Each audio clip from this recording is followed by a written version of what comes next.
My name is Neil Vernell Rowley. I was born December the 7th, 1934 in Huntington, Utah. Okay.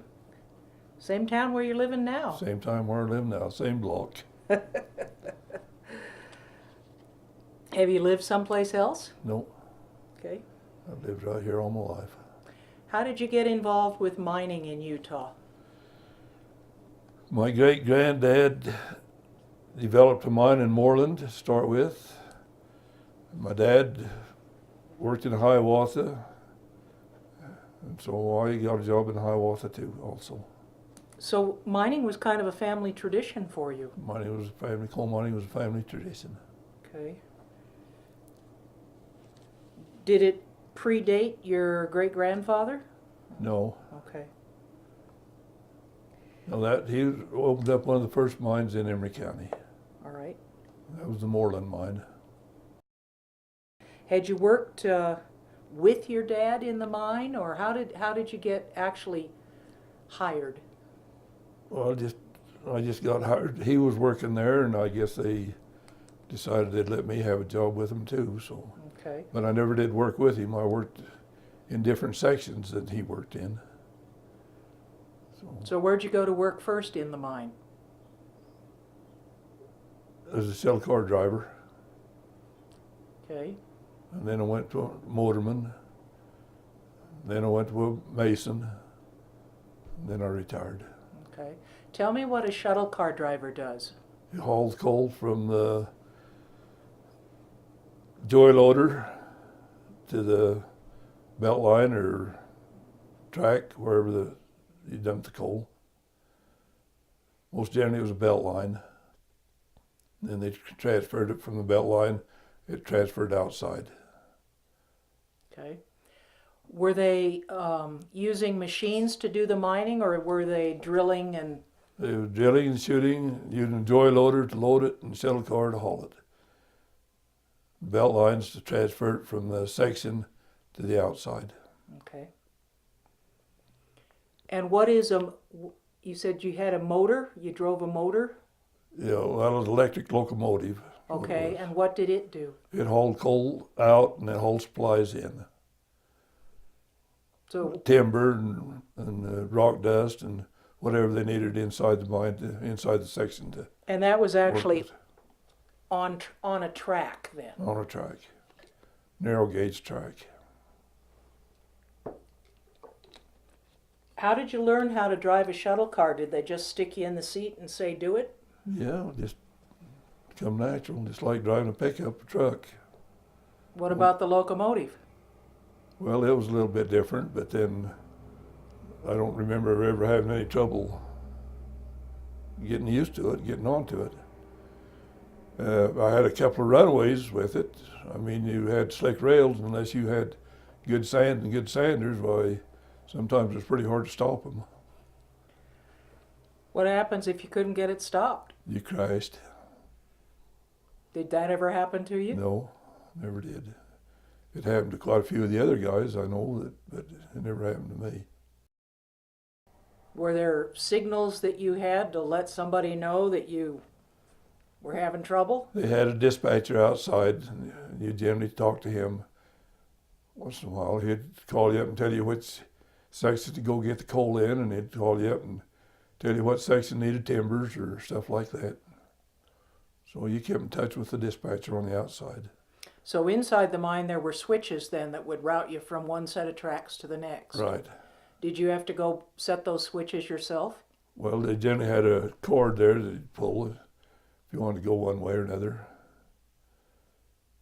And a lot of times he had a nipper, what they called a nipper was on there, and he'd jump off and throw the switches when you was backing up or something and disconnect the cord and hooked on the empties and bring you back in. And so there were generally two of you, the motorman and the nipper, they called it. How far into the mine were you? I don't know exactly how far you'd be in there. They claim at one time Hiawatha had 21 miles of track, and that took them from the South Fork portal to the tipple. And did you travel on all those tracks? No, I just had certain areas that I traveled on. How big a load would you haul when you were hauling the coal? Well, you'd probably have maybe 10 railroad or 10 mine cars, and I don't know, 7 or 8 tons to the car. Did you have to load it, or was there an No. automatic loader? No, it was loaded through a little, well, I don't know what you'd call it. They'd dump onto a conveyor, and the conveyor would go up there. Then when they'd get one car, then they'd throw a light on you, and you'd pull up.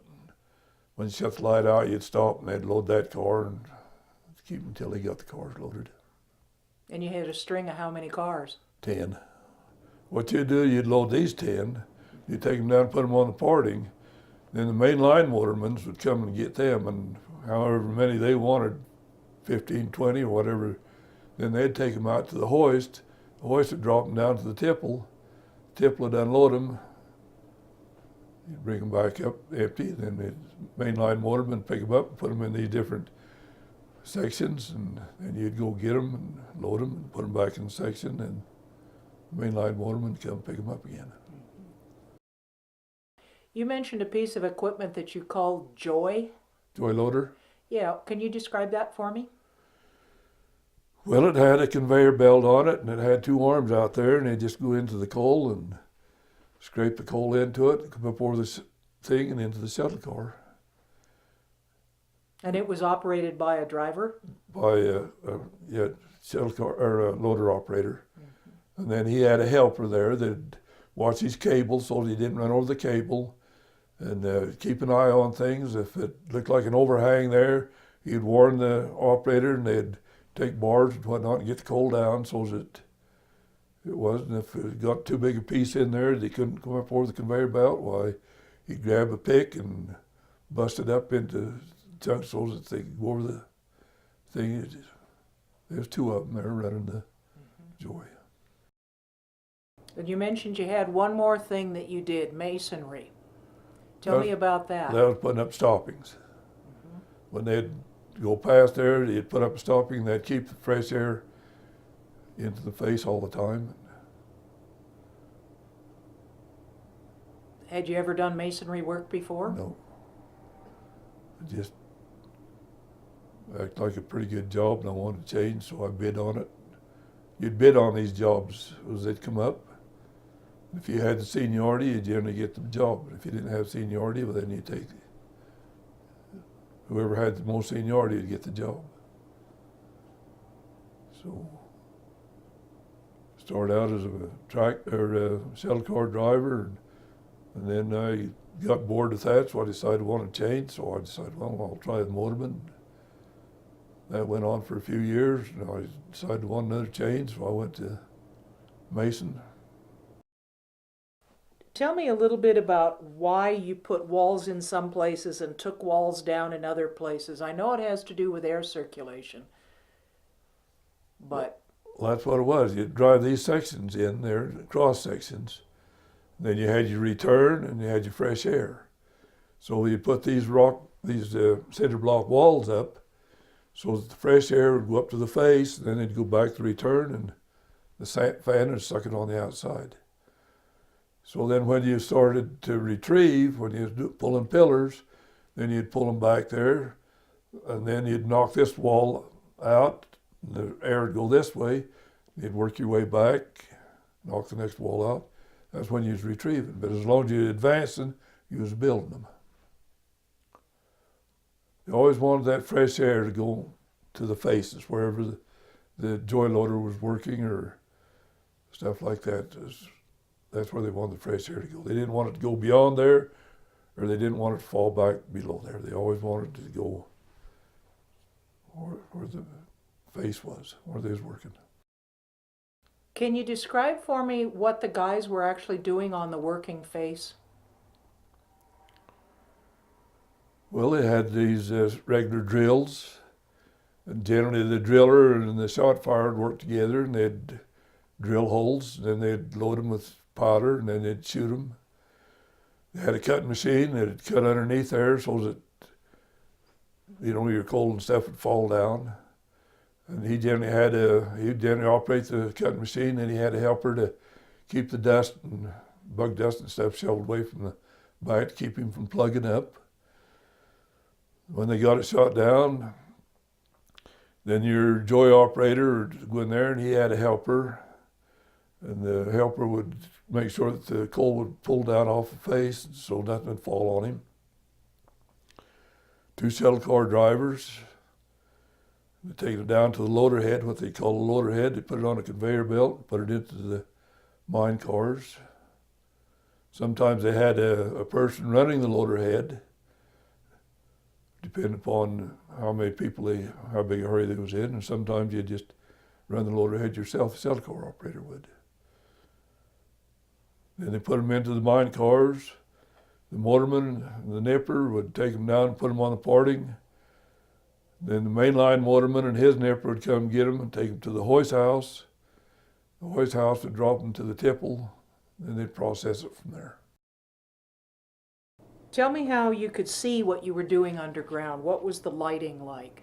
You had a mine light, and if it ever went out, well, you was in big trouble, because that was the darkest hole you was ever in. You'd never see nothing. How did the mine know that you got out okay at the end of your shift? You had a tag that you had on your mine belt, and that was generally the same tag as you had on your light. Same numbers on the light. I think mine was something like about 312 or something like that. And I had one of them tags on my mine belt and one on the light. So you'd check them in, and when you'd go get your light, well, then you'd check the light out, and when you brought it back, you'd check back in with them. Did they provide you with training on being safe underground? Yeah, you had a lot of training sessions. First aid training and mine safety, and they train you on which routes to come in and out of. If you got in trouble in the section, how to get out to return and get out to safety and whatnot. They're pretty well trained. They pretty well train you. Did you ever had any bad experiences when you worked at Hiawatha? No. I've seen where a lot of cave-ins had been and whatnot, but I never was involved in any of them. I lucked out pretty good. Yeah. Did you like mining? Well, I enjoyed it. I don't think I'd want to go back to it now. I don't think I could take one of them longwall sections. But being brought up in the area that I was brought up in, the time zone and everything, I quite enjoyed it. I really enjoyed it. What did you like about it? Oh, just the camaraderie of the miners, and I'd go to work at 8 o'clock and get off at 4. When I was on day shift, when I was on afternoon shift, I'd go to work at 4 o'clock and get off at 12. It was just a natural routine. I had plenty of time to do all sorts of other things, and I knew when I was supposed to start and when I was supposed to quit, and I knew what days I was going to get off. Worked 5 days a week. If you worked Saturdays, you got time and a half, and you very seldom ever had to work a Saturday. Hiawatha had been established for quite a while when you went to work for them. It was not a brand new mine, No, was it? it'd been going. I think they said that Hiawatha lasted for something like 75 years, or something from the time it started until it shut down. So it produced a lot of coal, and it done a lot of people some benefits of employment and stuff like that. What changes did you see in Huntington during the time you were working in the coal mine? Well, not really too awful much change. When the power plants come in, why, in the 70s, then the changes started. You started having changes around, but before that, why, you was just a regular little old community. I didn't notice any changes. There probably was a lot of them, but they went by and I never noticed them. And were you single the whole time that you were coal mining? No. I was married. I got married in 1955, and so I've been married while I was in the coal mine. Did that change your outlook on coal mining in any way? No. I don't see how It would. I mean, that was the only occupation that was around here. He was either a coal miner or a farmer, one or the other. The farming didn't appeal to you? No. Well, I done a little of it, but my living come off from out of the coal mines. Was Hiawatha a union mine? Union mine. Yeah. Were you active in the union? I was active. Well, I don't know if you'd say it was really active, but then I belonged to the union. Mm-hmm. Did you ever run for office? Right now I'm recording secretary of the local 6363 in Hiawatha. Mm-hmm. And there's only about 60 of us left. The rest of them all died off. Did you ever go into your grandpa's mine, the Moreland? Uh-huh. What was it like? Well, Moreland and Hiawatha kind of intercepted. When they shut Moreland down, Moreland belonged to U.S. Fuel Company. Okay. So when they shut the Moreland mine down, why then they just drilled in there, and what coal was left in Moreland, Hiawatha mined it, and it went out the South Fork, or out the Hiawatha portal, down the tram, down to the tipple. Did you have any scary experiences in the mine? Not really. I think I had it pretty lucky. I never did work in a section, but I was always in the advanced sections, whatnot. I don't remember only having to pull pillars once. And I remember going in there to a section that had a cave in one time to help them retrieve them. And that's the only time I was ever in a real dangerous situation. And they never lost any man in that cave in. They hurt a couple, but there wasn't any fatalities. So, no, I think I was pretty lucky. Looking back on it, you said you'd go do it again if you could, if you were, I'd work, I'd like to go back in the way I was, but I wouldn't want to go into the way they're mining coal there now with them long walls. And I imagine that'd be kind of treacherous. They tell me they got to wear football helmets and football shoulder pads and whatnot. You're getting coal thrown at you all the time, the way they're mining coal now. And I never experienced it, and the stories that I've heard from the ones that's mining coal there now just give me the impression that I don't think I'd want to start over again in a coal mine.